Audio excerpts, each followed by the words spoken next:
बारामती में 4 जनसभा करने के लिए अजीत दादा पवार आ रहे थे कि उनका विमान क्रैश हो गया। वो जिस चार्टर्ड प्लेन में सवार थे वो लियोजेट 45 था।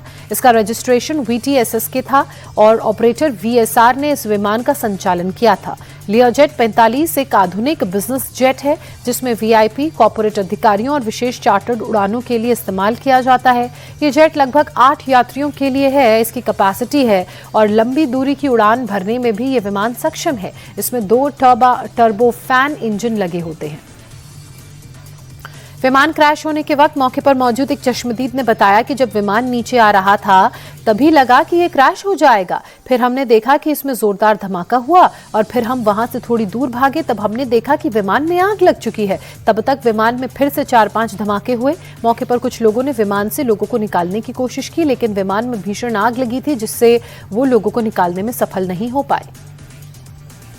अजीत पवार का निधन देश की राजनीति के लिए एक बड़ा नुकसान है, एक बड़ी क्षति है। तो वहीं दूसरी तरफ एनसीपी कार्यकर्ताओं पर मानो दुख का पहाड़ टूट पड़ा हो। मुंबई एनसीपी दफ्तर में कार्यकर्ता रोते बिलखते नजर आए। पश्चिम बंगाल की मुख्यमंत्री ममता बनर्जी ने डिप्टी सीएम अजीत पवार के प्लेन हादसे पर सवाल खड़े किए। उन्होंने कहा कि शरद पवार की पार्टी में अजीत पवार लौटने वाले थे, उससे पहले ही ये दुर्घटना घटी। ममता बनर्जी ने कहा कि प्लेन हादसे की जांच करवाई जाए। एजेंसियां बिकी हुई हैं, इसलिए सुप्रीम कोर्ट की निगरानी में ये जांच हो।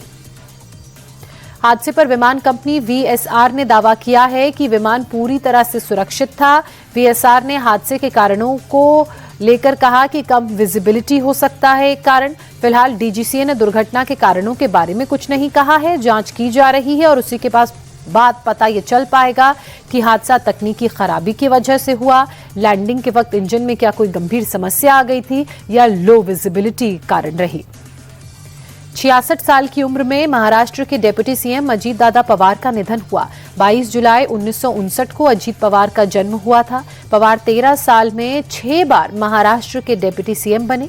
अजीत पवार ने पहली बार 12 नवंबर 2010 को डिप्टी सीएम पद की शपथ ली। 1991 में पहली बार अजीत पवार बारामती से लोकसभा का चुनाव लड़े और जीते। अजीत पवार के राजनीतिक करियर की शुरुआत कोऑपरेटिव से हुई थी। कोऑपरेटिव की दुनिया पवार परिवार की पावर का अहम हिस्सा रही है। 23 साल की उम्र में Ajit Pawar cooperative sugar factory के बोर्ड में शामिल हुए।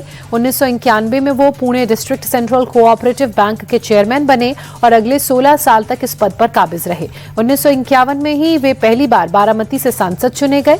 1995 में महाराष्ट्र विधानसभा के चुनाव के लिए बारामती सीट से खड़े हुए और जीते। लगातार 7 बार इस सीट से विधानसभा का चुनाव अजीत पवार जीते।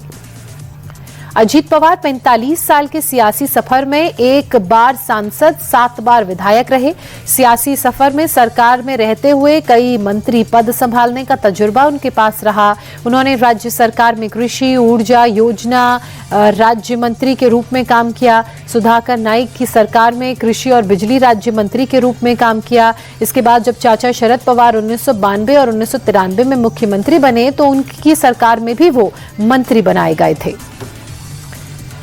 1999 में विलासराव देशमुख की सरकार में अजीत पवार को सिंचाई मंत्री बनाया गया। अजीत पवार पहली बार साल 2010 में उप मुख्यमंत्री बने। इसके बाद साल 2012 में वो दूसरी बार उप मुख्यमंत्री बने। 2019 में फडणवीस के साथ डिप्टी सीएम बने और फिर उद्धव ठाकरे की अगुवाई में महाविकास अघाड़ी की सरकार बनी तो उसमें भी डिप्टी सीएम रहे। इसके बाद साल 2023 में शरद पवार के से अलग होकर शिंदे के नेतृत्व वाली सरकार में डिप्टी सीएम वो रहे।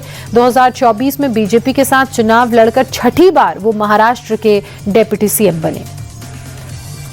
साल 2019 के बाद अजीत पवार का राजनीतिक करियर काफी दिलचस्प रहा। 2019 में 2 अलग-अलग मुख्यमंत्रियों के अधीन उप मुख्यमंत्री की शपथ ली। 23 नवंबर की सुबह अजीत पवार ने देवेंद्र फडणवीस के साथ उप मुख्यमंत्री की शपथ ली, लेकिन सदन में फडणवीस बहुमत साबित करने में नाकाम रहे। इसके बाद उद्धव ठाकरे ने मुख्यमंत्री की शपथ ली तो उन्हें एक बार फिर उप मुख्यमंत्री बनाया गया। अजीत पवार 6 बार महाराष्ट्र के डिप्टी सीएम रह चुके थे।